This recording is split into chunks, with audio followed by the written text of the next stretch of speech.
This is your Frontier Opening Bell. We're still here in Nairobi, the economic and financial capital of Kenya, for the AfDB annual meetings 2024. But first, let's walk you through the markets. Quite a whole lot to digest from over the past 3 days of the AfDB summit. But of course, let's get to the markets. 0.44% upside for the Nigerian stock market on Wednesday. Today, Nigeria marks the 365 day, the first 1 year of the Tinubu's administration.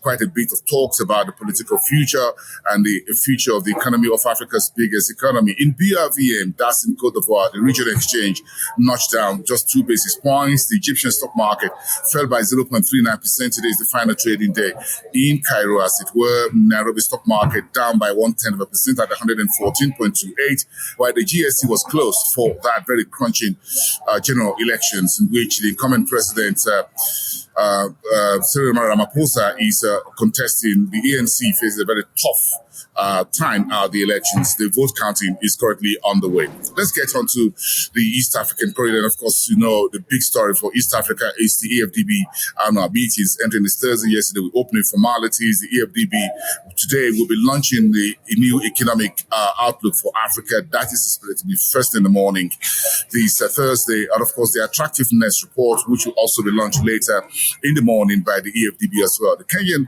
President William Ruto yesterday, speaking at the opening formalities, says the country is raising its contributions to the AfDB, Afreximbank, and the Trade Development Bank in Africa by $100 million. He also pledged additional $20 million to support the concessional window of the AfDB lending. In the meantime, congratulations to Kama Tuje, the governor of the Central Bank of Kenya. He's been named the best central bank governor of the year by the African Banker magazine for the annual awards, which took place here in Nairobi 2 nights ago.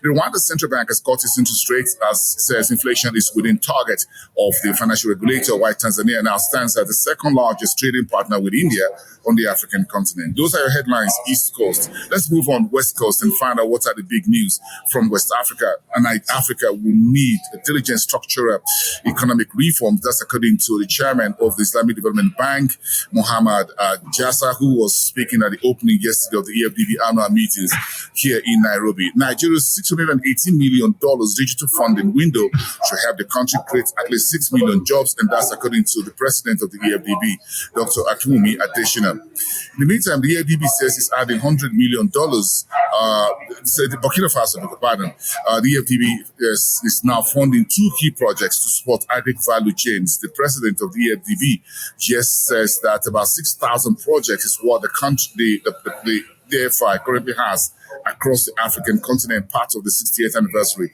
A new report that was presented yesterday by Dr. Akinwumi Adesina. Let's go to Southern Africa. Of course, the big election is anyone's across airs. Investors, others, credit rating agencies are waiting to see the outcome of that elections. In the meantime, BHP's group is asking for more time to sweeten the deal to take over Anglo-American. Zimbabwe and Rwanda said they've signed 30 memorandum of understanding to strengthen economic cooperation, while Namibia's Ashimi has been named Africa's top finance minister. That was part of the African Africa Bankers Award 2 nights ago. And Zim-State in Zimbabwe says USD inflation is now 3.5% based on the new currency, the ZiG. And Malawi's FDH Bank is paying a final dividend of 1.02 kwacha per share to shareholders for the full year 2023.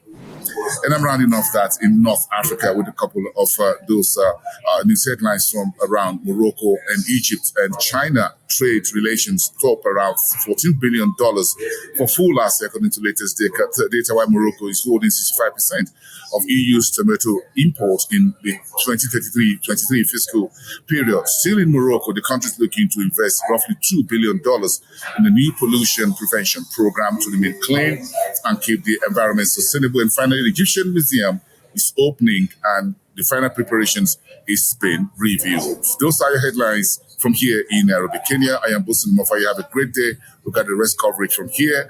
Go to our YouTube, watch our daily updates of the African Development Bank annual meetings until Friday tomorrow. I'll be back with tomorrow's edition of FOB. Have a great day.